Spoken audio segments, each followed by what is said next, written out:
In the past few sessions, we're looking at the topic of faith, और पिछले 2 बारी से हम जो है विश्वास के ऊपर मनन कर रहे हैं। how we can grow in faith, कैसे हम विश्वास में बढ़ सकते हैं how our faith can be affected by circumstances, और कैसी कौन सी परिस्थितियां हैं जो हमारे विश्वास को प्रभावित करती हैं, and the primary purpose of our faith, how we apply our faith in our lives we live today.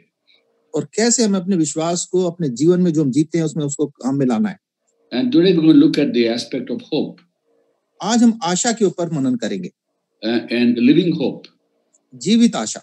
In 1 Peter chapter 1 from verse 3 we read, पहला पत्रस पहला अध्याय उसकी 3री आयत से हम पढ़ते हैं। the apostle Peter writes, पत्रस वहां लिखता है, Praise be to God and Father of our Lord Jesus Christ. हमारे प्रभु यीशु मसीह के परमेश्वर और पिता का धन्यवाद हो। In his great mercy he has given us new birth into a living hope. जिसने यीशु मसीह को मरे हुए में से जी उठने के द्वारा अपनी बड़ी दया से हमें जीवित आशा के लिए नया जन्म दिया है। The resurrection of Jesus Christ from the dead, अतः यीशु मसीह के जो मुर्दों में से जी उठने के द्वारा से, and into an inheritance can never perish, spoil or fade, kept in heaven for us. अर्थात एक अविनाशी और निर्मल और अजर विरासत के लिए He's given us new birth. उसने हमारे को एक नया जन्म दिया है। This new birth we refer to as being born again. और नया जन्म जो है इसको ही बोला जाता है कि हमारा नया जन्म है। And the Lord Jesus Christ explained what born again actually means. और प्रभु यीशु मसीह ने बताया कि नया जन्म क्या है। He told Nicodemus in John chapter 3 verse 6, यूहन्ना 3रा अध्याय उसकी 6ठी आयत में प्रभु यीशु मसीह ने इस निकोदेमस को बताया, flesh gives birth to flesh, spirit gives birth to spirit. शरीर से जन्मा शरीर है और जो आत्मा से जन्मा है वो आत्मा है। Flesh giving birth to flesh is the born experience, the physical birth into this world. और शरीर से जो जन्म होता है वो एक शारीरिक जन्म जो संसार में हमारा होता है उसको दिखाता है। And spirit gives birth to spirit, he said. और उसने बोला आत्मा से जो है आत्मा जन्म लेता है। Now if you look at that verse carefully, you find the first word spirit is capital S, second word spirit in English is small s. और इंग्लिश भाषा में अगर हम उसको ध्यान से देखें तो पहली जो आत्मा शब्द है वो बड़े अक्षरों में है यानी कैपिटल में है और जो दूसरी आत्मा वो छोटे अक्षरों में। I don't know how in the Hindi Bible, how the differentiate between Holy Spirit and human spirit in that particular verse. Hindi में इट्स सेम, हिंदी में दोनों एक सा है पर इंग्लिश में उन दोनों को अलग-अलग रीति से लिखा है। Okay, I'll explain what that means actually. Because of our sin, our spirits was cut off from God. हमारे पापों के कारण हमारी आत्मा परमेश्वर से अलग हो गई। And the Holy Spirit brought the gospel to us through people or through in many ways he can bring the gospel to us. और पवित्र आत्मा जी हमारे पास लोगों के द्वारा से या दूसरे तरीकों से हमारे पास सुसमाचार लेके आए। Before that, our spirit was cut off from God, was actually dead. Dead means separated. और इससे पहले हमारी जो आत्मा थी परमेश्वर से अलग हुई थी। अलगाव मतलब मरी हुई थी। So God's spirit and our spirit were separated. That was we were dead actually. और परमेश्वर से हमारी आत्मा अलग थी, इसका मतलब हम आत्मिक रीति से मरे हुए थे। Spiritually dead. आत्मिक रीति से मरे हुए थे। But the Holy Spirit brought the word to us, the gospel to us. और जब पवित्र आत्मा जी हमारे पास सुसमाचार लेके आए, and when we responded, our spirits came alive. और जब हमने उसको स्वीकार किया हमारी आत्मा जो है वो जीवित हो गई। Now our spirit is cleansed by the blood of Christ and we respond to the gospel. We are one with God through Jesus Christ. और जब प्रभु यीशु मसीह का सुसमाचार हमारे पास पहुंचता है, हम उसको स्वीकार करते हैं, तो हम प्रभु यीशु मसीह के साथ पिता में एक हो जाते हैं। We have peace with God. हम परमेश्वर के साथ हमारा मेल हो जाता है। The word peace means oneness. और ये शांति जो शब्द है हिंदी उसका है परमेश्वर के साथ एक हो जाना। And in Colossians chapter 1, 19-20, Paul writes, कुलुसियों 1:19 और 20वीं आयत में हम देखते हैं, For God was pleased to have all his fullness dwell in him, meaning in Jesus. क्योंकि पिता की प्रसन्नता इसी में है कि उसमें सारी संपूर्णता वास करे। And through him to reconcile to himself all things, whether things on earth or things in heaven, by making peace through his blood shed on the cross. और अपने क्रूस पर बहे हुए लहू के द्वारा मेल मिलाप करके सब वस्तुओं को उसी के द्वारा से अपने साथ मेल करके, चाहे वे पृथ्वी की हो चाहे स्वर्ग की। So our spirit which was dead has now come alive. तो हमारी आत्मा जो मरी हुई थी अब वो जीवित हो गई है। It is new born. तो नया जन्म हो गया उसका। The new birth. नया जन्म हो गया। Now every birth is into something. तो कोई भी जन्म होता है वो किसी चीज में होता है। When we celebrate our birthday, we say, so many years ago, I came into the world. I was born into the world. हम कहते हैं भाई इतने साल पहले मैं संसार में पैदा हुआ। And so every birth is into something. So physical birth is being born into the world. तो हर एक जन्म जो है वो किसी चीज पे होता, कहीं पे प्रवेश करते हैं। जैसे हमारा जब शारीरिक जन्म हुआ तो हम संसार में आ गए। What is the meaning of new birth? We're born into what? तो जब नया जन्म की बात करते हैं तो हम फिर उसमें कहाँ पे आ गए? And Peter explains, is given us new birth into a living hope. और पतरस उसको बताते हैं कि जो नया जन्म हुआ वो एक नई आशा, जीवती आशा के लिए। So actually we are born again into a living hope.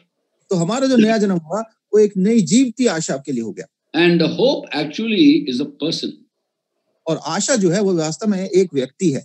Hope, of course, we know the word hope as expectation. The Greek word elpis. Elpis means expectation. और होप जो आशा जो शब्द है वो एल्पिस यूनानी भाषा में है और उसका मतलब है कि हम आशा रखना। And looking forward to something, in other words. दूसरे शब्दों में कि हम किसी चीज की उम्मीद कर रहे हैं। But the Bible says very clearly in 1 Timothy chapter 1 verse 1. पहला तिमोथी पहला अध्याय उसकी पहली आयत में वो लिखता है पौलुस that Jesus Christ is our hope. कि प्रभु यीशु मसीह हमारी आशा है। Like peace is a person and that is Jesus. जैसे शांति एक व्यक्ति है और वो प्रभु यीशु मसीह है। Micah chapter 5 verse 4 says he is our peace. Mika 5:4 में लिखा है कि वो हमारी शांति है। 1 John 4:16 says he is love. पहला यूहन्ना 4:16 में लिखा है कि वो प्रेम है। And from this verse we understand 1 Timothy 1:1 that Jesus Christ is our hope. और इन आयतों से हम देखते हैं, समझते हैं कि प्रभु यीशु मसीह पहला तिमोथी 1:1 के अनुसार कि वो हमारी आशा है। He is a personification of hope for everything in life and after life also. और इस जीवन में और जीवन के बाद भी जो आशा है उसका वो शारीरिक रूप है प्रभु यीशु मसीह। So we are born into a living hope. तो हम एक जीवित आशा में हम पैदा होते हैं। Now in the book of Romans in chapter 8, Romeo 8वें अध्याय में हम देखते हैं verses 20, 24 and 25 we read. 20, 21 और 24 में हम पढ़ते हैं। No, 23, 24, 25. 23, 24, 23, 24, 25 में। अच्छा, 23, 24, 25 में। And then there in the verse, the Apostle Paul writes, he talks about redemption of our bodies. हमारी आत्मा की, हमारे शरीर के छुड़ौती की बात करता है। And he says, in this hope we are saved. और वो कहता है कि इस आशा में हम जो है हम बचते हैं। Hope that is seen is no hope at all. और ये आशा जो है वो तो हम देखते हैं, hope that is seen is no hope at all. जो हम आशा देखते हैं, जिसको हम सोचते हैं आशा है, वो वास्तव में आशा नहीं है। What we look forward to something, that is only hope. और जब हम उसको बाहर किसी चीज की उम्मीद करते हैं, वही आशा है। So we are looking forward to redemption of our bodies. तो हम अपनी शरीर की छुड़ौती की आशा रखते हैं। Before Christ comes the second time, if we happen to leave this world, our body will go to dust. और इससे पहले जब प्रभु यीशु मसीह आने से पहले अगर हम मर जाते हैं तो हमारा शरीर जो है वो मिट्टी में मिल जाएगा। But we look forward to redemption of our bodies. पर हम आशा रखते हैं कि हमारी शरीर का भी छुटकारा होगा। In this hope we are saved. इस आशा में हम जो छुड़ाए जाते हैं। That hope is a living hope. Till he comes second time, that hope will always be there. Till we live in this world, we have that hope. और ये आशा एक जीवित आशा है। जब तक हम प्रभु यीशु मसीह ना आ जाए या जब तक हम मर नहीं जाते, हमारे पास ये आशा बनी रहती है। That is our salvation. ये हमारा उद्धार है। That's why we believe in Jesus. और इसलिए प्रभु यीशु मसीह विश्वास करते हैं। But the purpose of our faith is the redemption of our bodies. Then we'll have exceeding joy. और हमारी इस आशा यही है कि हम इस शरीर से जब हम हमारे छुटकारा होगा और एक बड़े आनंद में हम प्रवेश करेंगे। This letter of Peter written to people who had not physically seen Jesus. और ये पत्री उन लोगों को लिखी गई थी जिन्होंने प्रभु यीशु मसीह को आंखों से नहीं देखा था। Peter had been with Jesus for 3.5 years. He ministered with them, ate with them, drank with them. But these people to whom he wrote the letter had not physically seen Jesus. पतरस तो प्रभु यीशु मसीह के साथ था, चला फिरा, खाया पिया, पर ये लोग जिनको ये पत्री लिखी गई, उन्होंने प्रभु यीशु मसीह को नहीं देखा था। Then he writes in 1 Peter chapter 1 verse 8 and 9. इसलिए पहला पतरस पहला अध्याय 8वीं और 9वीं आयत में वो लिखता है, Even though you don't see him, you love him. और उसको बिना देखे हुए भी हम जो है उससे प्रेम करते हैं। Even though you don't see him, you love him. उसे तुम बिना देखे प्रेम रखते हो। Even though you don't see him now, you believe in him and are filled with an inexpressible and glorious joy for receiving the goal of your faith, the salvation of your souls. अब तो उस पर बिन देखे भी विश्वास करके ऐसे आनंदित और मगन होते हो जो वर्णन से बाहर और महिमा से भरा हुआ है। The goal of their faith was salvation, not things of this world. और उनका जो लक्ष्य था इस आशा में वो ये था कि उद्धार हो।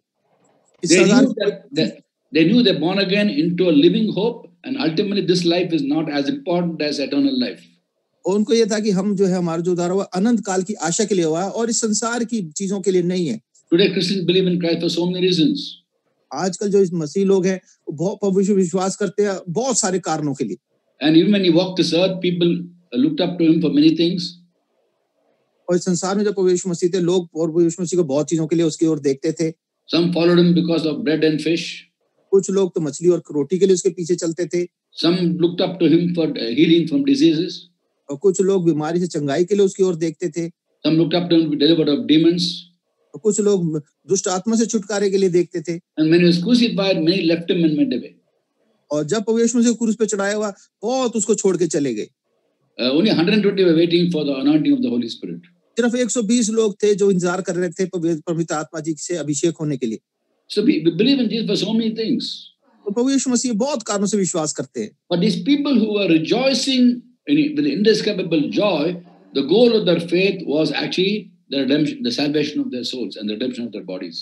और ये जो लोग जो आनंद कर रहे थे उनका आनंद वो इस बात पे था कि वो इंतजार कर रहे थे अपने शरीर की और आत्मा की छुड़ौती के लिए। That's the primary hope we have in Jesus.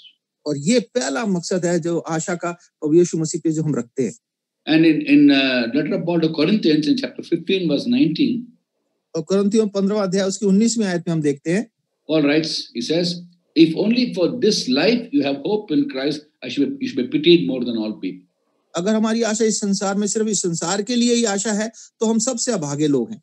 So that's the primary purpose of the purpose of a faith, the redemption of our bodies. तो ये पहला कारण है जो हम शरीर की छुटकारा और आत्मा के छुटकारे के लिए हम प्रभु आशा रखते हैं। Now, having said that, while living in this world, we go through many difficulties.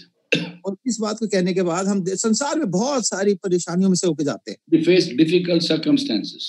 हम बहुत सारी कठिन परेशानियों का सामना करते हैं। In the difficult circumstances, again our hope is the person of Jesus Christ. और ऐसी परिस्थितियों में भी हमारी जो आशा है वो प्रभु यीशु मसीह ही है।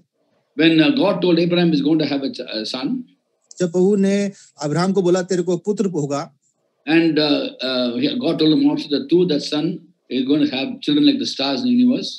और परमेश्वर ने उसको बोला कि इसी पुत्र से तेरे को संसार बहुत सारे तारों के जितने संतान होगी। And specifically, Sarah is going to have a boy. और साफ कहा कि सारा का ये पुत्र उत्पन्न होगा। Now the circumstances were very, very against what Lord told. पर परिस्थितियां जो थी वो प्रभु ने जो कहा था उसके बिल्कुल विपरीत थी। Abraham was about 100 years old. Abraham 100 साल का हो गया था। And Sarah was many years old. और सारा भी बहुत बूढ़ी हो चुकी थी। But the Lord told Abraham, and then Abraham believed. पर परमेश्वर ने अब्राहम को बोला और अब्राहम ने विश्वास किया। Romans chapter 4 verse 18 onwards it's written. Romeo 4 अध्याय 18वीं आयत से आगे लिखा है, Against all hope, Abraham in hope believed. और सारी निराशा के विपरीत भी अब्राहम ने उस पर विश्वास किया। So became the father of many nations. ताकि वो बहुत सारी जातियों का पिता हो। As been said of him, so shall your offspring be. क्योंकि प्रभु ने उसे कहा था कि तेरे वंश से ही ये तेरी संतान होगी। Without weakening in his faith, he faced the fact his body was as good as dead. और अपने उसने विश्वास को बिना कमजोर किए हुए उसने मान लिया कि वो इस दशा में भी 100 वर्ष का था, उसने फिर भी मान लिया कि जो है वह निर्बल। Verse 19 brother. Yeah. वह जो 100 वर्ष का था अपने मरे हुए से शरीर और सारा के गर्भ की मरी हुई सी दशा को जानकर भी विश्वास में निर्बल ना हुआ। So he did not weaken his faith. He kept going to God, being fully persuaded God had power to do what he had promised. और उसने अपने विश्वास में निर्बल नहीं हुआ और उसने जो परमेश्वर ने कहा था उस पर विश्वास किया। Now, against all hope based on circumstances, सारी परिस्थितियों जो उसके विरोध में होने के बावजूद उसने विश्वास किया। in hope in God he believed. परमेश्वर में जो आशा थी उस पर उसने विश्वास किया। In hope in what God has spoken. उसने वो आशा जो प्रभु ने उसे कहा उस पर विश्वास किया। In this life we face many difficult circumstances. इस संसार में बहुत सारी कठिन परिस्थितियों का सामना करते हैं। And these circumstances seem to be telling us that there is no hope. और परिस्थितियां हमारे को बताती हैं भैया कोई आशा नहीं है। People tell us it's a hopeless situation. और लोग कहते हैं भैया कोई आशा रहित परिस्थिति है ये। Now the word hopeless is not for Christians. पर ये कोई आशा रहित जो शब्द है ये मसीहों के लिए नहीं है। Because Christ is our hope. क्योंकि मसीह हमारी आशा है। To say someone is hopeless is to say there is no Christ. अगर हम कहें कि भाई ये आशा रहित है, इसका मतलब हम ये कह रहे हैं कि प्रभु है नहीं। Because Jesus Christ is our hope. 1 Timothy 1:1. पहला तिमोथी पहला अध्याय पहले आयत में लिखा है कि वो हमारी आशा है। So hopeless means there is no Jesus. It doesn't exist. That's what we're saying. अगर हम कहें कि भाई आशा रहित है, तो इसका मतलब ये कह रहे हैं कि प्रभु यीशु मसीह है ही नहीं। So never say your situation is hopeless. इसलिए कभी ना कहें कि मेरी परिस्थिति जो है आशा रहित है, Never tell anyone that he is hopeless. और किसी को भी ना कहें कि भाई तेरे से कोई आशा नहीं रख सकते। Because as long there is Jesus, there is hope. जब तक प्रभु यीशु मसीह है, आशा है। In difficult circumstances, when you look to the Lord, He will instruct us, He will teach us. जब हम कठिन परिस्थितियों में होंगे, प्रभु हमारे को हिदायत देगा, हमारे को बताएगा, शिक्षा देगा। As God's people, we can hear from Him. He will speak to us. और जब हम प्रभु के जो लोग हैं, हम उसकी सुन सकते हैं, हमसे बात करता है। There's always hope in Jesus, and He will speak to us, and that's what Abraham did. Against all hope based on circumstances, in hope in what God has spoken, he believed. और यही Abraham ने किया। प्रभु ने जो उसको बोला, सारी परिस्थितियां उसके विरोध में थी, फिर भी उसने उसकी बात पे विश्वास किया। And the Lord said, "So shall your offspring be." और प्रभु ने कहा, ऐसी तेरी संतान होगी। And we are Abraham's children today. और हम जो है अब्राहम की संतान है आज। You look at Galatians chapter 3 verse 16, we read. गलातियों 3:16 में हम पढ़ते हैं, The promise is spoken to Abraham and to his seed. अतः प्रतिज्ञा अब्राहम को और उसके वंश को दी गई। Scriptures don't say and to seeds, meaning many people. और वो यह नहीं कहता वंशों को, जो बहुत वंश विषय में कहा, But and to his seed, meaning one person who is Christ. पर जैसे एक ही विषय में कि तेरे वंश को, और वह मसीह है। Look at verse 29. 29वीं आयत को देखते हैं। If you belong to Christ, अगर तुम प्रभु के हो, the word Christian means belongs to Christ. यदि तुम मसीह के हो, जो मसीह मतलब मसीह जो मसीह कहलाते हैं, वो मसीह के हैं। The word Christ, the word Christian means belongs to Christ. जो मसीह शब्द है मतलब मसीह के हैं। If you belong to Christ, अगर हम मसीह के हैं, verse 29 says, 29वीं आयत में लिखा है, you are Abraham's seed and heirs according to the promise. तो अब्राहम के वंश और प्रतिज्ञा के अनुसार वारिस भी हो। So every situation, difficult situation, so-called hopeless situation, when you look to the Lord, He will speak to us. तो हम जब बड़ी निराशाली परिस्थिति में, आशा रहित परिस्थिति में अगर प्रभु की ओर देखते हैं, वो हमसे बातें करता है। Just like Abraham, we are called to be a people who, against all hope, in hope in what God has spoken, we believe. इसलिए अब्राहम के वंश के अनुसार, जैसे अब्राहम ने, हमारी परिस्थिति हमारे विरोध में कैसी भी हो, तो प्रभु ने हमसे कहा तो हम विश्वास करते हैं। The mistake many Christians make is when difficult circumstances around them, they avoid God, they avoid going to God, they avoid fellowship, they avoid praying, reading the Bible. बहुत से मसीह लोग क्या करते हैं, जब परेशानियां आती हैं, बाइबल पढ़ना छोड़ देते हैं, प्रार्थना करना छोड़ देते हैं, परमेश्वर से बात करना छोड़ देते हैं। In that process, they forget to hear from, they fail to hear from God, and they're still in a hopeless situation as they say they are in. और ऐसा करके वो और भी ऐसी निराशाली परिस्थिति में बने रहते हैं, और वो आशा रहित परिस्थिति जो उनकी जो पहले थी, उसी में बने रहते हैं। Whereas God says in the book of Psalms, 32nd chapter, भजन 32 में वो कहता है, verse 8 and 9, 8वीं और 9वीं आयत में the Lord says, वो कहते हैं, I will instruct you and teach you the way you have to go. मैं तुझे बुद्धि दूंगा और जिस मार्ग में तुझे चलना है उसकी अगुवाई करूंगा। I will counsel you and watch over you. मैं तेरी अगुवाई करूंगा, तेरे पे कृपा दृष्टि रखूंगा। Do not be like the horse or the mule which have no understanding, but must be controlled by bit and bridle, or they will not come to you. और तुम घोड़े और खच्चर के समान ना बनो, जो समझ नहीं रखते, और उनकी उमंग लगाम और रात से रोकनी पड़ती है, नहीं तो वे तेरे वश में नहीं होने के। So constantly you should have fellowship with the Lord. तो लगातार हमारी जो है प्रभु यीशु परमेश्वर के साथ संगति बनी रहनी चाहिए। In difficult circumstances, He will speak to us to give us hope, and the word that He gives us hope. और परेशानी वाली कठिन परिस्थितियों में भी वो हमारे को आशा देगा, अपने वचन से हमारे को वो आशा देगा। Romans 15:4 says, रोमियो 15:4 में लिखा है, for everything in the past written to teach us, जितनी बातें पहले से लिखी हैं वे हमारी ही शिक्षा के लिए लिखी हैं, that through endurance and encouragement scriptures we will have a hope. ताकि हम धीरज और पवित्र शास्त्र में प्रोत्साहन के द्वारा आशा रखें। Encouragement of the scriptures we will have hope. और वचन के द्वारा प्रोत्साहन पाके हमें आशा मिलती है। And when God says something, He will do it. प्रभु ने अगर कुछ कहा है तो उसको करेगा। Numbers 23:19, it's written. गिनती 23:19 में लिखा है, That Balaam tells Balak बालाम जो है बालाक को बोलता है about God. प्रभु के बारे में, Does he speak and not act? क्या प्रभु बोले और उसको ना पूरा करे? Does he promise and not fulfill? क्या वो वायदा करे और उसको पूरा ना करे? So in this world with difficult circumstances, we look to the Lord. He will speak to us and give us hope through scriptures. तो जब हम इस परेशानी में संसार में होते हैं, परमेश्वर की ओर देखें, उसके वचन से देख, तो परमेश्वर वचन से हमसे बातें करता है। We should not lose heart. हमें अपनी आशा, अपनी निराश नहीं होना है। In the book of Romans chapter 12 verse 11 and 12, Romeo 12वां अध्याय 11वीं और 12वीं आयत में हम देखते हैं, it's written, ऐसा लिखा है, never be lacking in zeal, keep your spiritual fervor serving the Lord. प्रयत्न करने में आलसी ना हो, आत्मिक उम्मीद में से भरे रहो, प्रभु की सेवा करते रहो। Be joyful in hope, और आशा के विषय में आनंदित रहो, patient in affliction, क्लेश में के विषय में धैर्य रखो, faithful in prayer. प्रार्थना के विषय में स्थिर रहो। Very simple instructions. बहुत साधारण हिदायतें हैं, Anybody can follow that. कोई भी इसको मान सकता है। It's actually the word of God is for children. We become like children, we can understand the Bible very easily. परमेश्वर का वचन जो है बच्चों के लिए, अगर हम बच्चों के समान हो जाएंगे तो हम वचन को बड़े आसानी से समझ सकेंगे। Be joyful in hope, आशा में आनंदित रहो, patient in affliction, और क्लेश में धैर्य रखें, faithful in prayer. प्रार्थना में स्थिर रहें। Constantly have fellowship with God. Be patient when you go through difficulties, and be joyful in the hope that one day you'll come out of it.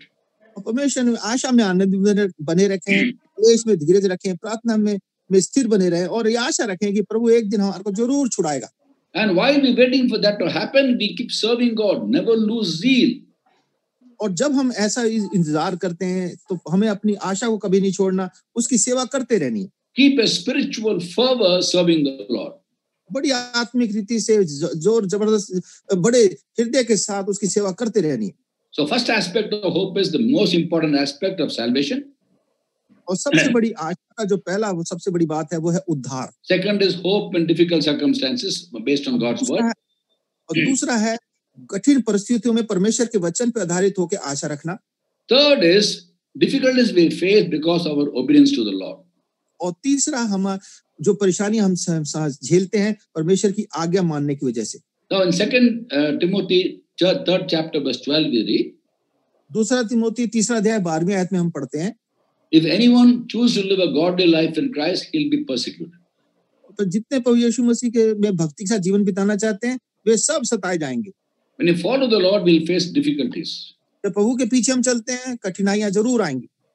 If you look at Romans chapter 8, 17 and 18, रोमी 8वां अध्याय 17-18 को अगर हम देखें, is written, वहां लिखा है, if you are children, we are heirs of God and co-heirs with Christ. यदि संतान है तो वारिस हैं, वरन परमेश्वर के वारिस और मसीह के संगी वारिस हैं। If indeed we share in his suffering, in order we share in his glory. और जब हम उसके साथ दुख उठाएं तो उसके साथ महिमा भी पाएं। So we have to go through trials for the glory in heaven to be given to us, and also in this world we have many blessings. और इस संसार में हम जो है बहुत सारी कठिनाई में से होकर जाना बहुत जरूरी है, ताकि हमारे को अनंत काल में जो महिमा मिलेगी वो तो मिलेगी, संसार में भी आशीष मिलेगी। When you choose to live for the Lord, we will face difficulties. जब हम चुन लेते हैं कि प्रभु के लिए जीऊंगा तो हमें समस्याओं का सामना करना पड़ेगा। When we face difficulties because of obedience to God, we need to praise and thank God for that, because they are creating for us glory in heaven. जब हम संसार में प्रभु के नाम के लिए कठिन परेशानियों को, दुखों को सहते हैं, तो हमारे को उसके लिए धन्यवाद देना है, क्योंकि हमारे को अनंत काल के लिए तैयार करता है। So hope in Christ is not just going to heaven. तो प्रभु पे जो आशा रखना है सिर्फ ये नहीं कि मैं स्वर्ग जा रहा हूँ, It's also rewards in heaven for the sufferings we face in this world. पर स्वर्ग में इनाम भी है जो उस उन क्लेशों के लिए जो हम संसार में लेंगे। For example, when the Apostle Paul went through a lot of difficulties, उदाहरण के लिए जब पौलुस बड़ी कठिनाइयों में से जा रहा था, I told about how he says we have to face trials in this world to receive glory in heaven. वो कहता है कि हमारे को इस संसार में क्लेश उठाना है ताकि ईश्वर में महिमा पाएं। Romans 8:17. रोमियो 8:17 में Look at the 18th verse. 18वीं आयत को देखें। He says, I consider that our present suffering is not worth comparing to the glories to be revealed in us. क्योंकि मैं समझता हूँ कि इस समय के दुख और क्लेश उस महिमा के सामने जो हम पर प्रकट होने वाली है कुछ भी नहीं है। The ratio of glory and rewards to suffering is so high, it's not worth thinking about suffering. तो क्लेश और महिमा के बीच में जो फर्क, जो अलग दूरी है वो इतनी ज्यादा है कि वो कुछ भी नहीं है उस महिमा के सामने। So the first thing we have to ask God to show us when we face difficulties in this world. Is it because of my obedience to God I'm facing difficulties, or because of my sins and my wrong actions? तो सबसे पहले जब हमारे पास जब परेशानी आती है, क्लेश आते है, तो हमें ये पूछना चाहिए कि क्या ये मैं परमेश्वर की पीछे चलने की वजह से आ रही है या मेरी कोई कम गलती की वजह से आ रही है? If it's because of obeying God, then praise God for the rewards He's going to give you. अगर परमेश्वर के पीछे आज्ञा मानने के द्वारा से वो हमें परेशानी आ रही है, तो हमें उसको धन्यवाद देना है। In 2 Corinthians chapter 4, दूसरा कुरिन्थियों 4 अध्याय में हम देखते हैं 16, 17, 18, the Apostle Paul writes, 16, 17, 18 में पौलुस लिखता है, though outwardly we're wasting away, हम बाहरी रूप से तो हमारे को बहुत क्लेश होता है, inwardly being renewed day by day. पर भीतरी मनुष्य दिन प्रतिदिन नया होता जाता है। For our light and momentary troubles are creating for us eternal glory in heaven. क्योंकि हमारा पल भर का हल्का सा क्लेश हमारे लिए बहुत ही महत्वपूर्ण अनंत महिमा उत्पन्न करता जाता है। So you see, so we fix our eyes not what is seen, but what is unseen. तो हम अपनी आंखों को उन बातों पे लगाते हैं जो नहीं दिख रही, और जो दिख रही हैं उन पे नहीं, पर अनदेखी चीजों पे लगाते हैं। What is seen is temporary, what is unseen is eternal. जो दिख रहा है वो तो क्षणिक है, पर जो नहीं दिख रहा वो अनंत काल का है। Now, how can anyone look at things unseen? कोई अनदेखी चीजों को कैसे देख सकता है? But if by the sentence itself, it seems to be contradictory. ये वाक्य ही जो है बड़ा विरोधाभास वाला है। Looking at things unseen. ऐसी चीजों को दिख नहीं रही। We find the answer in the 1 Corinthians chapter 2, verse 9 and 10. उसका उत्तर हम देखते हैं 1 कुरिन्थियों 2 अध्याय 9वीं और 10वीं आयत में। No eye has seen, कोई किसी आंख ने नहीं देखा, no ear has heard, ना कान ने सुना है, no mind has conceived, but God is prepared for those who love Him. और वो मनुष्य के चित्त में भी नहीं चढ़ी जो चीजें परमेश्वर ने अपने प्रेम रखने वालों के लिए तैयार की है। But it's revealed to us through His Spirit. और वो अपनी आत्मा के द्वारा हमारे को ये प्रकट करता है। When you have fellowship with the Holy Spirit, जब हम प्रभु यीशु मसीह के साथ हमारी संगति होती है, fellowship with the Holy Spirit, पवित्र आत्मा जी के साथ हमारी संगति होती है, then He will come comfort us, encourage us, and point us to the promise in the Bible that enable us to understand the amazing rewards in store for us. तो हमारे को सांत्वना देता है, संभालता है, शिक्षा देता है, और जो परमेश्वर के वचन में अद्भुत वायदे जो दिए हुए हैं वो हमारे को दिखाता है। We are never losers when we face difficulties because of our obedience to the Lord. हम कभी भी हारते नहीं है जब हम परमेश्वर के नाम के लिए जब दुख उठाते हैं, हम उससे कभी भी निराश नहीं होते। Again, that's why I say whenever you go through difficulties because of obedience to God, don't neglect your intimate fellowship with God. इसलिए आपको फिर से बता रहे हैं कि अगर आप समस्या में से जा रहे हैं तो ऐसी परिस्थिति में परमेश्वर के साथ आपका जो बड़ा घनिष्ठ रिश्ता है, जो बात है, उसको आप दूर उससे कभी अलग ना हो। There are many people who tell me, brother, the more I draw close to God, the more I serve God, more difficulties I face. और लोग बोलते हैं, कई लोग बोलते हैं कि प्रभु भाई, मैं जितना प्रभु के नजदीक आता हूँ, जितना उसकी सेवा करता हूँ, उतनी समस्या मेरे पास आती है। Some even tell me, when I drive out demons in Jesus' name from other people, demons come after me. और कुछ लोग भाई को बताते हैं, जब मैं लोगों के अंदर से दुष्ट आत्मा निकालता हूँ, वो दुष्ट आत्मा मेरे ही पीछे पड़ जाती है। When I pray for people to be healed of some sickness, same sickness comes to me also. और जब मैं लोगों के लिए प्रार्थना करता हूँ चंगाई के लिए, वो बीमारी मेरे को आ जाती है। This is a lie of the devil. ये झूठ है शैतान का। If every sickness I pray for other people to go comes to me, I'll be full of all diseases. अगर ऐसा होता कि मैं बीमार लोगों के चंगाई के लिए प्रार्थना करता और वो बीमारी मेरे पे चली जाती, तो मैं तो सारे बीमारी से ही भर जाता। I should be full of all diseases because every day I pray for so many people to be healed. भाई तो कह रहे हैं कि वो तो बीमारियों से भर ही जाते, क्योंकि वो तो रोज लोग बीमार लोगों के लिए प्रार्थना करते हैं। We are not healed, we only pray. Lord only heals. हम चंगाई नहीं देने वाले, प्रभु है जो चंगाई देता है। Even today I got the testimonies on the phone from 2-3 people I prayed for. They're totally healed. One person had skin disease, he's completely healed. और भाई को आज भी लोगों ने गवाही दी कि जिन लोगों के लिए भाई ने प्रार्थना की थी, वो बिल्कुल चंगे हो गए। एक को खाल की चमड़ी की प्रॉब्लम बीमारी थी, वो बिल्कुल चंगे हो गए। We only pray, the Lord only heals. हम तो सिर्फ प्रार्थना करते हैं, भाई कह रहे सिर्फ प्रार्थना करते हैं, परमेश्वर है जो चंगा करता है। So don't believe the lie of the devil who says when you serve God more, you have more difficulty. That is true, but we have peace in that. We won't be troubled by that. आप शैतान की इस बात पे विश्वास न करें कि आप लोगों के लिए प्रार्थना करेंगे तो आपको परेशानी आएगी, संकट आपके पीछे आ जाएगा, बीमारी आ जाएगी। आप परमेश्वर के साथ शांति होती है आपकी। When you walk with the Lord in the midst of difficulties, you will have peace. जब परमेश्वर के साथ चलेंगे, परेशानियों के बीच में भी परमेश्वर की शांति आपके पास होगी। In John 16:33, Jesus said, यूहन्ना 16:33 में प्रभु यीशु मसीह ने कहा, I have told you these things that in me you will have peace. मैंने तुमसे बातें इसलिए कही कि तुम्हें मुझ में शांति मिले। In the world you will have troubles, संसार में तुम्हें क्लेश होता है, but take heart, I overcome the world. परंतु ढांढस बांधो, मैंने संसार को जीत लिया है। In the world we will have troubles. It's not unusual. It's not abnormal. संसार में क्लेश हमारे पास होगा और इसमें कोई अजीब बात नहीं है। But these troubles are creating for us glory in heaven. पर ये संसार में हमारे को क्लेश इसलिए आता है ताकि हम स्वर्ग में हमारे लिए महिमा तैयार हो। The book of Hebrews chapter 11 इब्रानियों 11वां अध्याय talks about the people who did amazing things for the Lord by faith, that God had given them faith, by faith. और उस पूरे अध्याय में बहुत से लोगों के नाम है जिन्होंने अद्भुत काम किए पर सिर्फ विश्वास के द्वारा से। So many prominent names, men and women in the Bible. Bible में बहुत सारे बड़े-बड़े लोगों के नाम जो हैं वो है। This chapter is called the Hall of Fame of Faith. और ये पूरे अध्याय का नाम है कि विश्वास के योद्धाओं का अध्याय।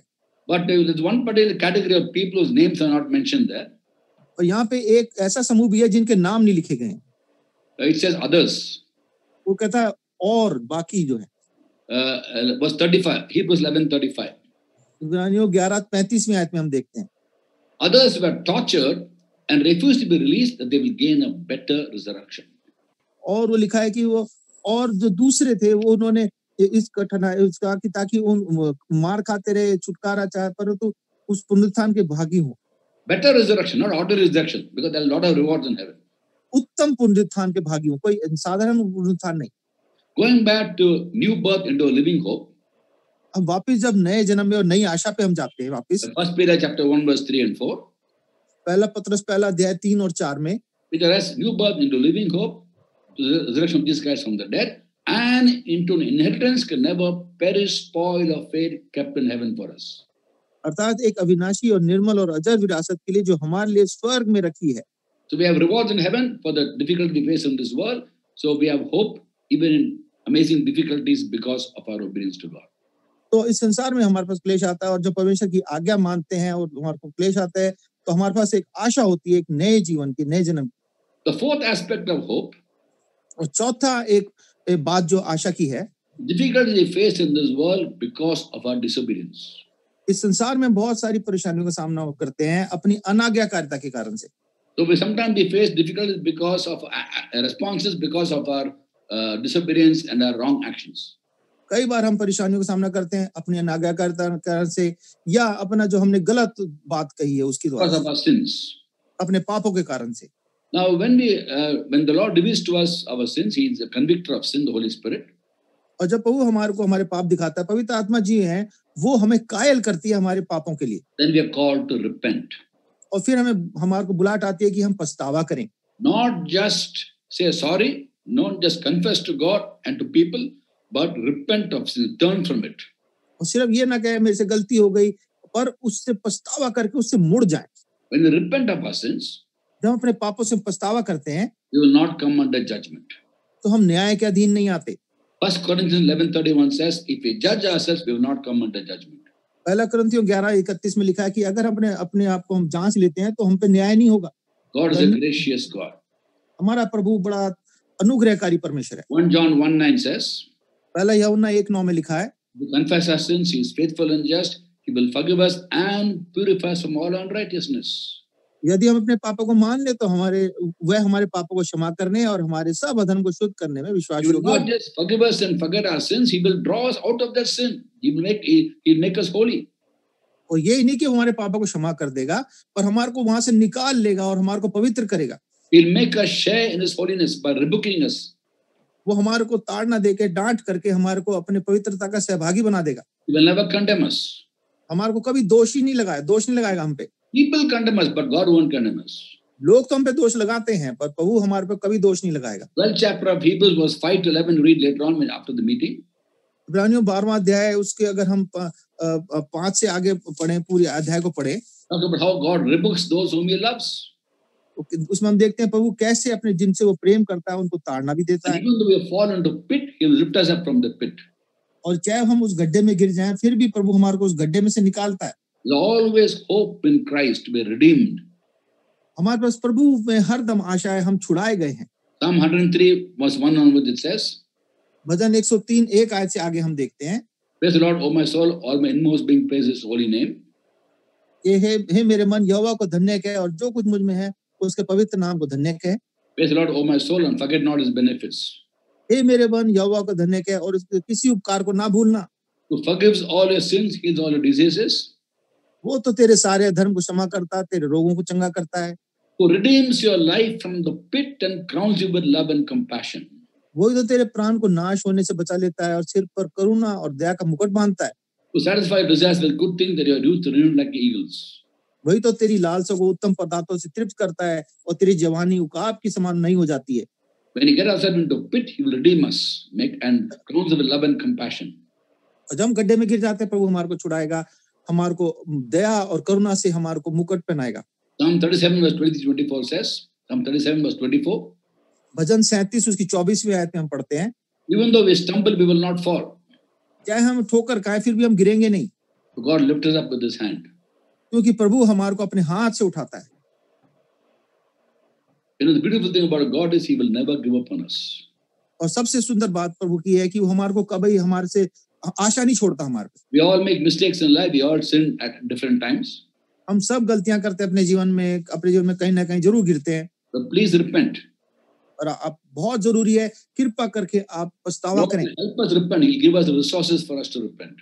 प्रभु हमारी सहायता करेगा, हमारी मदद करेगा कि हम पछतावा करें। In the Old Testament time, when the people backslid, पुराने नियम में जब लोग फिसल जाते थे, वापस चले जाते थे विश्वास में, Jeremiah chapter 3 verse 22, the Lord spoke to them and said, यिर्मयाह 3:22 में परमेश्वर उनसे कहता है, Return faithless people, I will cure your backsliding.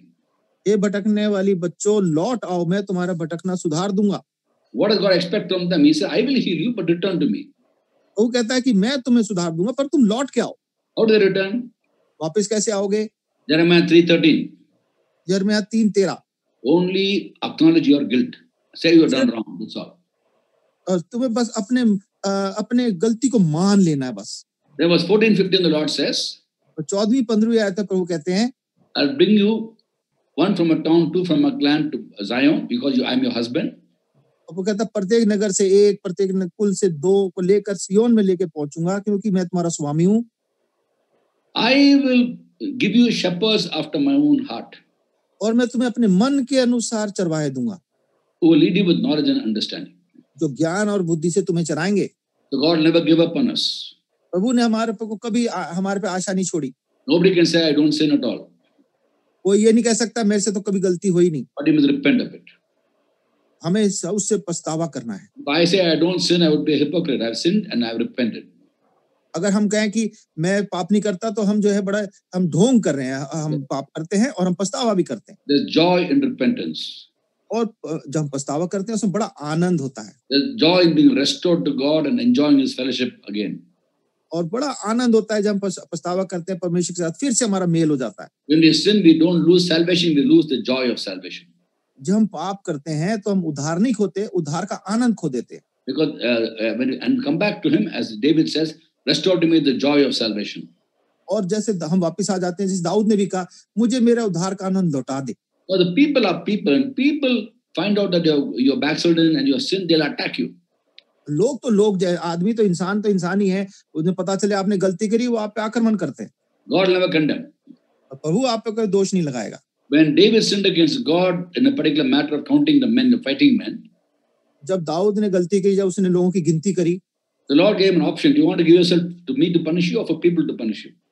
परमेश्वर ने उसको चुनाव दिया कि तू क्या चाहता है, मैं तुझे सजा दूं या लोग तुझे सजा दें। And David said, Lord, let me put myself in your hands. If I put my hands in the hands of people, I will understand. You deal with me. और दाऊद कहता है, प्रभु मैं लोगों के हाथ में नहीं, मैं तो आपके हाथ में पड़ जाना पसंद करता हूँ। Because God is compassionate, people are not generally. क्योंकि प्रभु जो है दयालु है, इंसान जो है वो दयालु नहीं है। Many Christians have to understand, based on James 2:13, that mercy triumphs over judgment. और हमें इस बात को समझना है कि जैसे याकूब 2:13 में कि दया जो है वो विजय दिलाती है। So when we deal with people also, we should be compassionate. जब हम लोगों के साथ बात करते हैं तो हमारे को जो है बड़ा दयालु भी होना है। We may be walking rightly with God. हम प्रभु के साथ सही चल रहे हो, Somebody else is backslidden. और हम जो है पीछे भटक हो सकते हैं, फिसल Don't सकते condemn हैं। that person. और उस व्यक्ति को हम जो है दोष ना लगाएं। be an instrument of God in drawing that person out of sin. और हम उसको हमें मदद करनी चाहिए ताकि उस गलती में से वो निकल आए. Because in Christ is always hope, always hope. क्योंकि प्रभु में हर दम आशा है. He is a personification of hope. वो आशा का एक शारीरिक रूप है. Galatians chapter 6 verse 1 we read. गलातियों 6:1 में हम पढ़ते हैं. Brothers, if someone is caught up in a sin, you who are spiritual should restore him gently. भाई यदि कोई किसी अपराध में पकड़ा जाए तो तुम जो आत्मिक हो निर्मलता के साथ ऐसे को संभालो. But be careful that you are not tempted. और देख रेख रखो कि तुम भी परीक्षा में ना पड़ जाओ.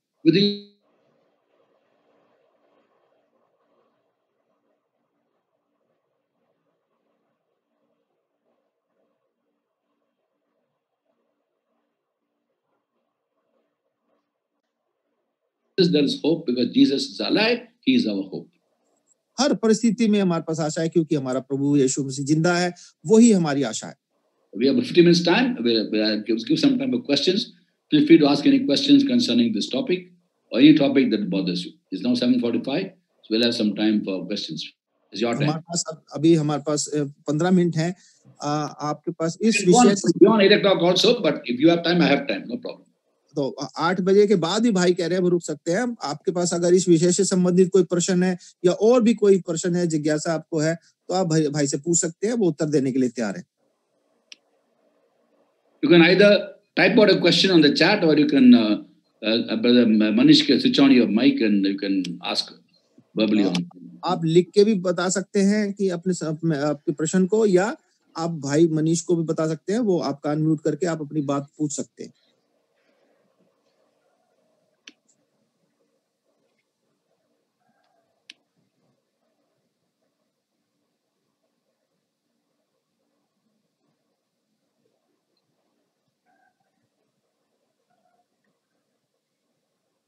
जो भाई बहन पूछना चाहते हैं जल्दी पूछ लें, समय बीत रहा है.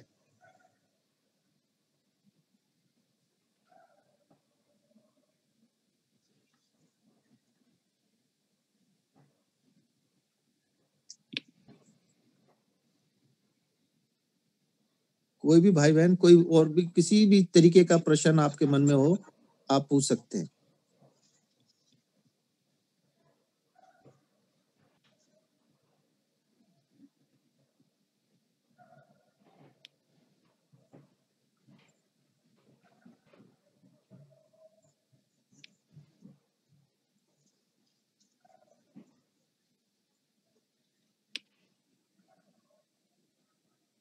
जय मसीह की भाई. जय मसीह की. मैं त्रेसा बोल रही हूँ दिल्ली से, वसंत विहार से. हाँ जी. तो आपसे पूछना था कि मेरे परिवार में हम लोग 4 जनों का उद्धार हो गया. 32वां डे है. हम लोग माउंट कार्मल मंडली के सदस्य हैं. अच्छा. तो मेरे परिवार में मेरे पति का भी आत्मिक उद्धार हुआ, लेकिन अब उनसे गलती हो गया है कि वो स्मोक करने लग रहे थे 2-4 महीने से. फिर उसको उनको प्रार्थना में रखा तो उन्होंने क्या गलती माफी मान लिया, लेकिन वो क्या करते हैं, प्रार्थना नहीं करते हैं, ना ही आराधना करना आता उनको, सिर्फ वचन पढ़ते हैं. इसके लिए हमें क्या करना चाहिए? लगातार दुआ करना उनके लिए, लगातार, क्योंकि प्रभु छोड़ते नहीं, प्रभु क्या करते हैं ना, इसलिए लगातार प्रार्थना करना और धन्यवाद करना प्रभु के लिए. ठीक है जी. और ठीक हो जाएगा. सब मसीह लोग पाप करते हैं ना, लेकिन चंगा है उसमें प्रभु के नाम से. इसके लिए कोई वचन है भाई? 1 John 1:9. What's 1 John 1:9, brother, in Hindi? यदि हम अपने पापों को मान लेते हैं तो प्रभु हमारे सारे अधर्म को क्षमा करने और अधर्म से शुद्ध करने और मैं विश्वास योग्य और धर्मी है. शुद्ध करते हैं ना प्रभु, माफ करते हैं और शुद्ध भी करते हैं, दोनों करते हैं. ठीक है भाई. पहला यूहन्ना 1:9. 1:9. हाँ जी. थैंक यू भाई. There is one chat में question है. Sister Sarah Steffi is asking this question. Jesus Christ is a Nazareth. So how can he go near to the dead, as it is against the Nazareth rule? He is God of heaven and earth. He is sovereign God. God become man. Isaiah 7:14. he's actually no. You're confusing between being a Nazarene and Nazarene. Nazarene is a sect of Jews who were not supposed to cut their hair and go not take even fermented drink. But he is called Jesus of Nazareth because he came from the place called Nazareth, the town of Nazareth. Anyway, he's God become man. No? He's beyond all these things. You know, for example, Sabbath he didn't keep, so they all accused him of not keeping the Sabbath. He's the Lord of the Sabbath. He's the Lord of the Sabbath. And in fact, he gave victory over death. So death has no meaning for him. He won victory over death. So he's different from everybody else. Don't confuse between Nazarite and Nazarene. He was Nazarene. Jesus is a Nazarene, not Nazarite. Nazarite is the sect of Jews who are not supposed to go to all, as you said, these rules and regulations were meant for.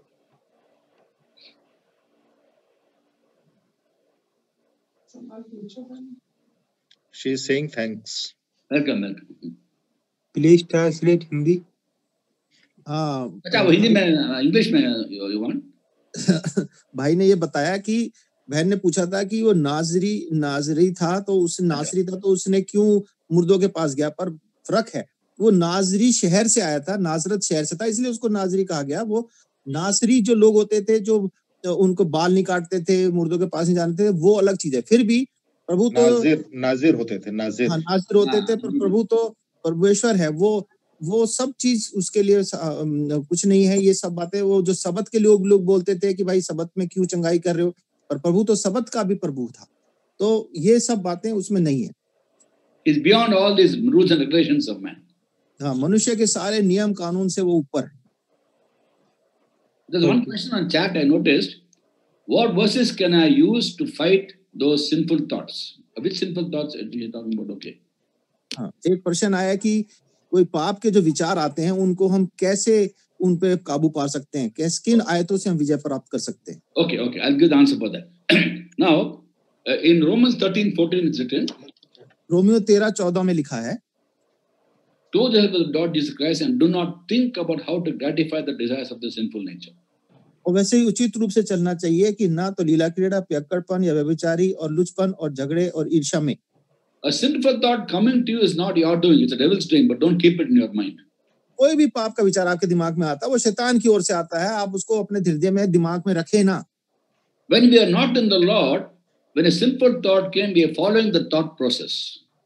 जब हम पाप प्रभु में नहीं होते तो हम जब पाप हमारे विचार में आता है तो हम उसके पीछे चलने लगते हैं। The Apostle Paul spoke about, wrote to the Ephesians about what they were doing and what Paul also was doing. They're following the train of the sinful thoughts, following desires and thoughts, the sinful nature. और इफिसियों की पत्री में लिखता है पौलुस कि वो लोग जो थे पाप के पीछे, उसके विचारों के पीछे चलने वाले थे। Ephesians 2:3. इफिसियों 2:3 में gratifying the cravings of the sinful nature, following its desires and thoughts. और हम सब भी पहले अपने शरीर की लालसाओं में दिन बिताते थे और शरीर और मन की मनसाएं पूरी करते थे। And to the Romans he says, don't even think about it. और रोमियो के पुस्तक में लिखता है कि रोम के लोगों को लिखता है कि ऐसा सोचना भी नहीं। Now in Galatians 5:16 Paul writes, गलातियों 5:16 में पौलुस लिखता है, though I say live by the Spirit and you will not gratify the desires of the sinful nature. और मैं कहता हूँ आत्मा के अनुसार चलो कि तुम शरीर की लालसा किसी रीति से पूरी ना करो। So when a sinful thought comes to you, rebuke it in the name of Jesus based on the weapon God has given you. Weapon is found in 2 Corinthians 10:5. और जब भी कोई ऐसी बात विचार आता है तो उसको हम प्रभु के नाम में हम उसको डांट दे, जब हम उसका हथियार हमें मिलता है 2 कुरिन्थियों 10वां अध्याय उसकी 5वीं आयत में। And then you fill your mind with the blessings of obedience. और फिर अपने विचारों को परमेश्वर की जो आशीष है आज्ञाकारिता की उससे भर लें। What are the blessings of obedience? और आज्ञाकारिता की आशीषें क्या हैं?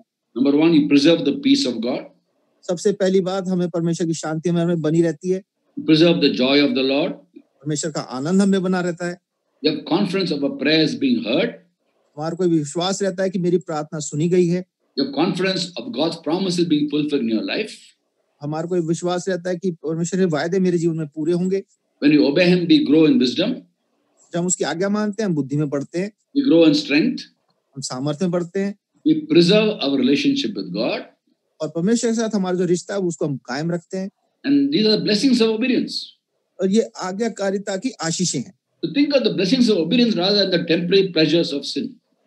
तो हम ये जो आज्ञाकारिता की आशीषें हैं उसके ऊपर ध्यान लगाएं, बनिस्बत की पाप की और उसकी जो थोड़े समय का जो आनंद है उसकी ओर आशीष लगाएं। Hebrews chapter 11 verses 25 and 27 talks about how Moses forsook the temporary pleasures of sin. और इब्रानियों 11 अध्याय 25 से 27 के आयत में देखते हैं मूसा ने तो वो मिस्र के थोड़े समय के आनंद को उसने उसको तिरस्कार कर दिया। He forsook that for the sake of sake of Christ. हाँ, और थोड़े समय के सुख को भोगने से उसने प्रभु के लिए दुख उठाना उत्तम समझा। And that's why it says he persevered because he saw him who is invisible. और verse 27 of Hebrews 11. विश्वास के ही के राजा के क्रोध से ना डरकर उसने मिस्र को छोड़ दिया क्योंकि वह अनदेखे को मानो देखता हुआ दृढ़ रहा। So that's how we should be. You should put away the sinful thought and fill your mind with the blessings of obedience. How are you going to preserve your relationship with God through obedience? तो हमें पाप के सारे विचारों को निकाल के परमेश्वर की बातों को मन में भरना है और परमेश्वर के साथ अपने रिश्ते को बना के रखना है। Don't keep your mind empty. When you keep your mind empty, the devil can put more thoughts in it. तो अपने दिमाग को खाली ना छोड़ें क्योंकि जब खाली छोड़ेंगे तो शैतान उसमें अपने विचार डालता है। Fill your mind with the things of God. परमेश्वर की बातों से अपने दिमाग को भर के रखें। One more question from a sister. Brother, we have every day family prayer. Yeah. Go to church every Sunday. All meetings we attend. My husband is got addicted to alcohol. He is born again and baptized. Please answer and pray for healing. Okay. Now, what he needs is basically, when he's addicted, addiction is a bondage. एक बहन का प्रश्न है कि उसके घर में प्रार्थना होती है, सब चीजें वो करते हैं, पर उनके पति को शराब पीने की आदत हो गई है। और भाई बता रहे हैं कि जो हम किसी चीज की जब लत हो जाती है तो हम उसके बंधन में बन जाते हैं। It is deliverance. और उसके लिए हमारे को छुड़ौती की जरूरत है। And in the book of Isaiah, chapter 10, verse 27, इशाया 10:27 में हम पढ़ते हैं, and I'm quoting from the King James version of the Bible. और किंग जेम्स वर्जन के अनुसार भाई बता रहे हैं, where it's written, the anointing will break every yoke. और अभिषेक के कारण वह जुआ तोड़ डाला जाएगा। A yoke is addiction, it's a bondage.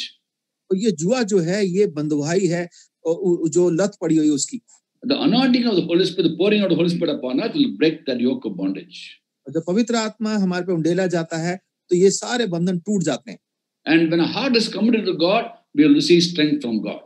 और जब हमारा हृदय प्रभु के लिए पूरा उसके ऊपर बना रहता है तो हमारे को परमेश्वर से सामर्थ्य मिलती है। Acts chapter 1 verse 8 says, you will receive power when the Holy Spirit comes upon you and you be my witnesses. और प्रेरितों का काम पहला अध्याय 8वें आयत में लिखता है कि तुम पवित्र आत्मा जी तुम पे आएंगे और तुम सामर्थ पाओगे। By God's power, the addiction can be broken. Every addiction can be broken by the power of God. और प्रभु की सामर्थ से हम सारी ऐसी लतों को आदतों को हम तोड़ सकते हैं। So don't give up. Pray for your husband to be healed, and he should also seek God's strength to be healed, and he'll come out of the addiction. I know many people come out of such addictions. तो आप निराश ना हो, आशा रखें प्रभु पे, प्रार्थना करते रहें, प्रभु जरूर जो है उसको आशा इस लत से निकालेगा। प्रभु ने बहुत लोगों को ऐसे छुड़ाया है। In fact, today's message is actually that only, hope in Christ. There's always hope in Christ. और आज का संदेश भी यही था कि हमारा प्रभु यीशु मसीह में हमारा हरदम आशा बनी रहती है। In John 15:5, Jesus says, apart from me, you can do nothing. So without his help, we can do nothing. यूहन्ना 15:5 में प्रभु यीशु मसीह कहते हैं कि मेरे बिना तुम कुछ नहीं कर सकते, तो उसके द्वारा से हम सब कुछ कर सकते हैं, हमारे को छुड़ा भी सकता है। The Lord knows we are weak. He remembers we are dust, but he'll empower us to come out of that particular addiction. प्रभु जानता है हम कमजोर हैं, मट्टी हैं, और प्रभु हमें सामर्थ देगा कि उस खास लत से जो हमें लगी हुई है उससे हमें छुड़ा दे। Rajkumar. Yes, brother. Yeah, you say that walking with the Lord in this world is full of joy. Yes. There is a constant victory. Yes. But one brother said that walking in this world as a Christian is very difficult because it is full of trial. Yes. And full of sin. We fall again and again. So I thought to myself, you could kindly clarify that walking with the Lord is full of joy.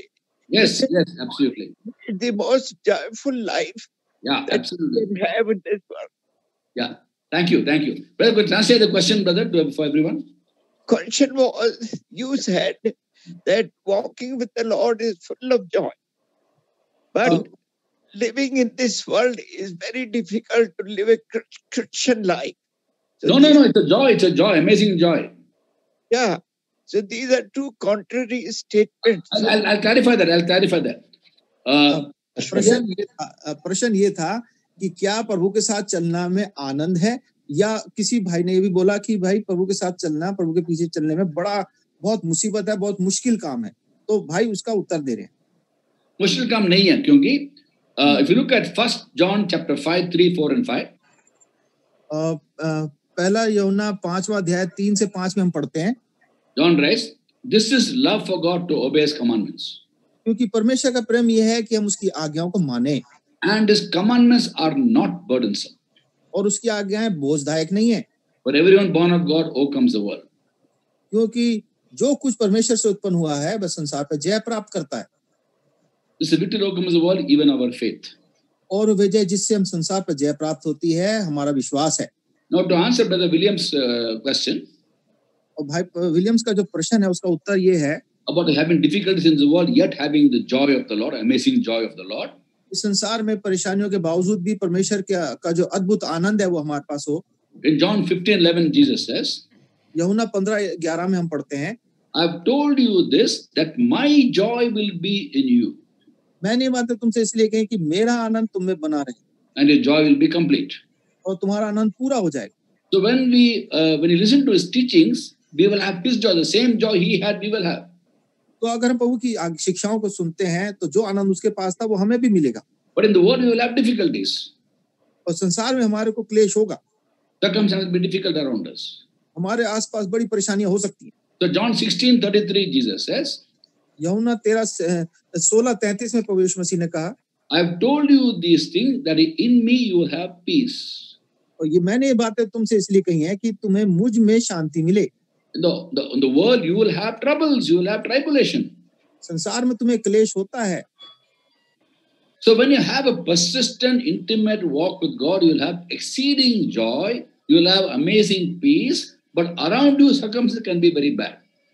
तो जब प्रभु के पीछे चलते हैं तो हमारे चारों तरफ से कितना भी क्लेश और उपद्रव होता रहे, पर प्रभु में हमारी शांति बनी रहती है. But the joy of the Lord will be the strength we have to face those trials. प्रभु का जो आनंद है वो हमें सामर्थ्य देता है कि हम इन सारी परेशानियों का सामना कर सकें.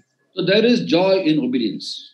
तो परमेश्वर की आज्ञा मानने में बड़ा आनंद है. Christian life is peace and joy, is enjoying the kingdom of God, but circumstances can be very difficult around us. और मसीह जीवन जो है शांति और आनंद का है, चाहे हमारे आसपास कितनी भी परेशानियां, कितनी भी परिस्थितियां विपरीत हों. It appears to be contradictory, but actually they have inner joy that nobody can take away. अब हमारे आसपास चाहे कैसा भी होता है, पर हमारे अंदर जो आनंद है वो कोई नहीं ले सकता. Thank you, brother. Thank you. Welcome, brother. Lord bless. God bless you. Anybody else? One more question. Yes, sure, brother. There are times when there is inner conflict in me that people who come on this platform, they teach things which are not according to the word of God. Yes, yes. Should we contradict them or correct them on this platform, or what is the alternative?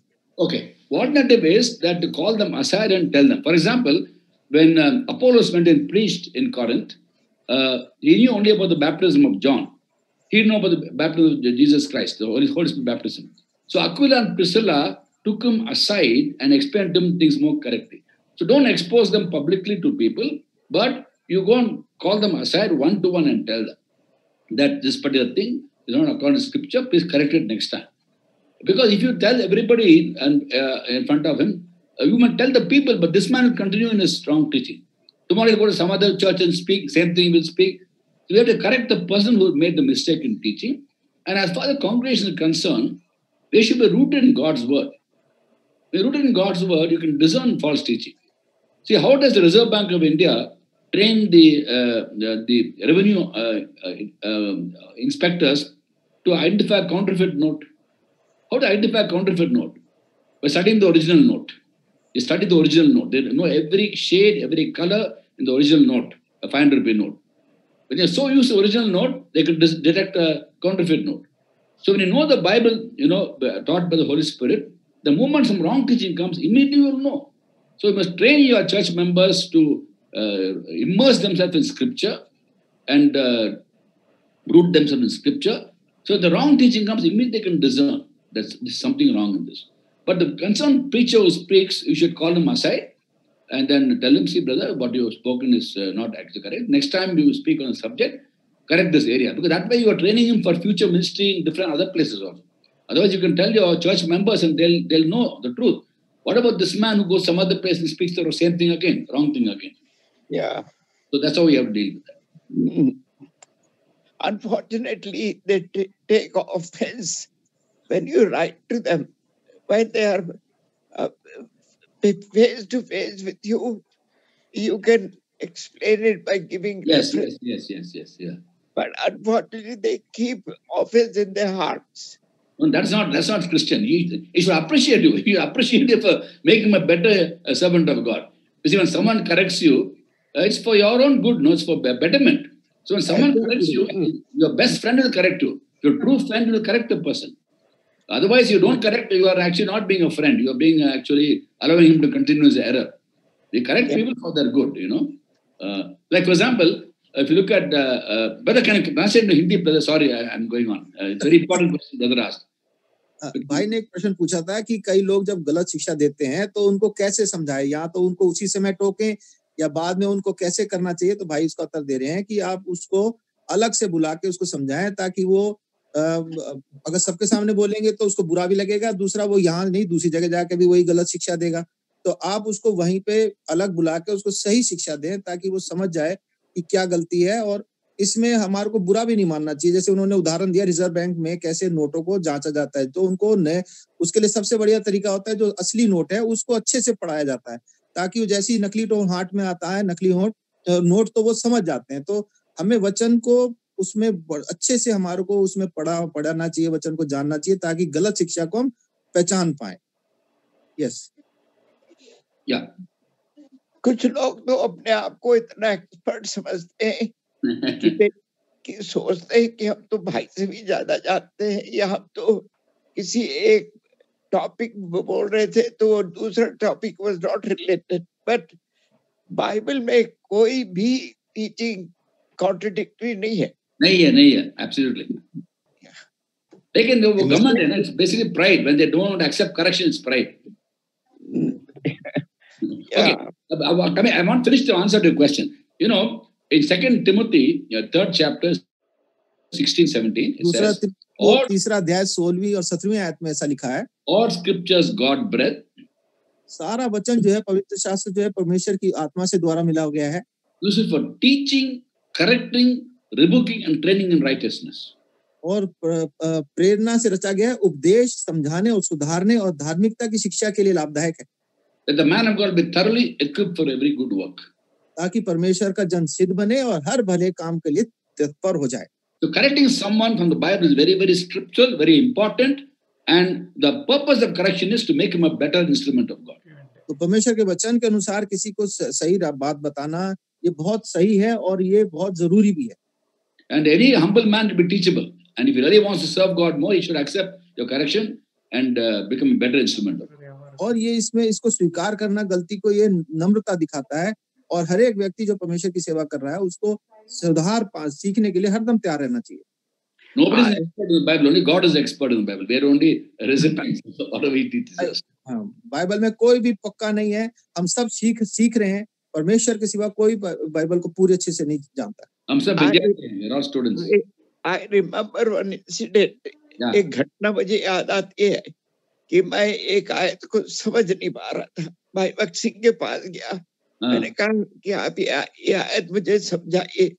उन्होंने कहा आप उसको पढ़ो. मैंने पढ़ा, मैंने कहा मेरी फिर भी समझ नहीं आया. उन्होंने कहा दोबारा पढ़ो. एंड देन आई सेड उन्होंने कहा जो कुछ लिखा वही है, उसको इंटरप्रेट क्यों करते हो? Yes. Sometimes people want to spiritualize everything. Thank you for answering all questions. Welcome, brother. Welcome. God bless you. Praise the Lord, brother. Praise the Lord. मेरा नाम रमन है, विशाखापट्टनम से। अच्छा, छोटा सा मेरे मन में शक है, शक नहीं, थोड़ा सा क्लैरिफाई चाहता हूँ आपसे। हाँ जी। जब उत्पत्ति 2:7 में परमेश्वर ने मनुष्य को जीवात्मा ने फूंका, एट द सेम टाइम हम उत्पत्ति 7 और 22-23 में आते हैं तो सारे प्राणी जितने भी पृथ्वी पर है वो मर जाएंगे। उसमें भी ये शब्द यूज किया कि जीवन का श्वास था। तो हम ये माने कि हर एक प्राणी, जीव जल और आई मीन पशु पक्षी, हर एक में ये जीवन का श्वास है, अभी ऐसे माने हम? Read Ecclesiastes chapter 3 verse 21. Do you have the Bible with you? Hindi Bible, please read. It talks about the spirit of the animal. It talks about the spirit of the animal. Yes. Ecclesiastes chapter 3 verse 21. श्रेष्ठ गीत 3 और उसकी 21वीं आयत में हम पढ़ते हैं।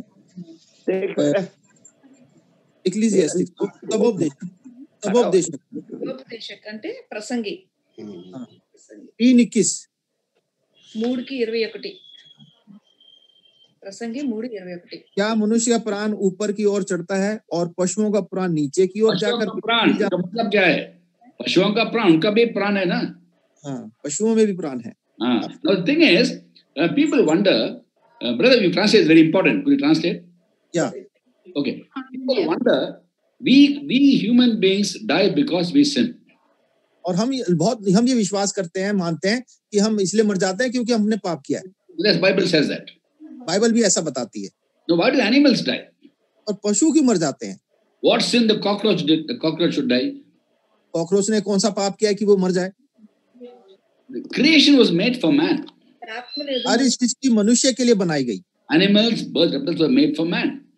सारी चिड़िया, पशु मनुष्य के लिए बनाए गए। So when man died, what belonged to man also died. तो जब मनुष्य मरा तो जो कुछ मनुष्य के लिए बनाया गया था वो भी मर गया। That's why the whole creation is in decay. इसलिए पूरी सृष्टि जो है वो सड़ रही है, नाश होती जा रही है। So Romans chapter 8 verse 22 says the whole creation waiting for sons of man to be revealed, waiting for the redemption. Romeo 8:22 में हम पढ़ते हैं कि सारी सृष्टि जो है इस छुड़ौती के लिए इंतजार कर रही है। The whole creation will be renewed when Christ comes the second time. और पूरी सृष्टि जो है वो नई हो जाएगी जब प्रभु यीशु मसीह दोबारा आएंगे। That's why it's very exciting to wait for the second coming of Christ. इसलिए बहुत हमारे को उत्साह है प्रभु यीशु मसीह के द्वितीय आगमन का। Praise God. God bless you. Thank you, brother. Welcome. Praise the Lord, brother. Praise the Lord. मेरा नाम शांति है। मैं आपको ना लूका 8 से एक क्वेश्चन पूछना चाहती हूँ कि जब ये यहाँ से उसकी जब बेटी मर गई थी, क्या क्या इसमें लूका 8 की 49 से नीचे तक, तो उसकी जब बेटी मर गई थी तो उसने उसको बोला कि रो मत, वो मरी नहीं है और सो रही है। और फिर उसके बाद उसके माता पिता जब उसने ठीक कर दिया तो उसके माता पिता चकित हुए और उन्होंने उससे कहा कि यीशु मसीह ने कि तुम किसी से ना कहना। ऐसा क्यों कहा जबकि वो तो एक आश्चर्य वाले काम थे। लेकिन ये सबको दिखाना ये प्रभु यीशु मसीह काम नहीं है। ये अच्छा। that God the heavenly Father will reveal. So he trusted God to reveal to people who he is. ये परमेश्वर का काम, पिता का काम है कि वो ये किसको दिखाना चाहता है वो उसको दिखाए। He never went around telling people, I am the Messiah, I am the Son of God, come to me. He trusted God, the Father, to bring people to Jesus. और यीशु मसीह कहीं पे भी खुद नहीं गए कि सबको बताते रहे मैं मसीहा हूँ, मैं विश्वास करो। परमेश्वर के हाथ में सौंप दिया कि वही लोगों को समझाएगा, वही प्रकट करेगा। Now read John 6:37 and 44. You'll understand. यूहन्ना 6 अध्याय उसकी 37 और 44 पढ़े। हाँ। Okay. Read in Hindi, please. Verse 37. हाँ जी। जो कुछ पिता मुझे देता है वह सब मेरे पास आएगा और जो कोई मेरे पास आएगा उसे मैं कभी ना निकालूंगा। And verse 44. जो कोई मेरे पास नहीं आ सकता तब तक पिता जिसने मुझे भेजा है उसे खींच ना ले और मैं उसको अंतिम दिन फिर जिला उठाऊंगा। So Jesus never went around propagating his own ministry. He trusted in God the Father to bring people to Jesus, for Father to reveal to people who he is. और प्रभु यीशु मसीह कहीं पे जाके अपना प्रचार करते नहीं घूमे, उन्होंने परमेश्वर के हाथ, पिता के हाथ में अपने आप को सौंप दिया कि वो लोगों पे प्रकट करे इस बात को. Again John 6:45. यूहन्ना 6:45 को भी पढ़ते हैं. भविष्यद्वक्ताओं में के लेखों में यह लिखा है कि सब परमेश्वर की ओर से सिखाए हुए होंगे. जिस किसी ने पिता से सुना और सीखा है वे मेरे पास आता है. वो भी मेरे पास आता है. Heavenly Father will teach people. हमारा पिता जो है, स्वर्गीय पिता, वो हमें लोगों को सिखाता है. Read also John 8:46-47. यूहन्ना 8वां अध्याय 46 और 47 पे आयत को पढ़ते हैं.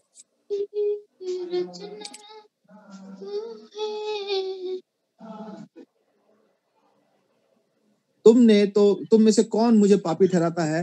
और यदि मैं सच बोलता हूं तो तुम मेरा विश्वास क्यों नहीं करते? जो परमेश्वर से होता है वह परमेश्वर की बातें सुनता है, और तुम इसलिए नहीं सुनते कि परमेश्वर की ओर से नहीं हो. Yeah. So Jesus knew the Father would bring people to him. He never went around propagating his own ministry. और परमेश्वर ने अपनी सेवकाई को अपने आप नहीं, पर परमेश्वर के हाथ में सौंप दिया. Even the demons tried to tell people, here, look, the Son of God. You are the Son of God, Most High. He said, keep quiet, don't tell. जब दुष्ट आत्मा भी बोलती थी कि तू परमेश्वर का पुत्र है, तो वो उसने उनको चुप कर दिया.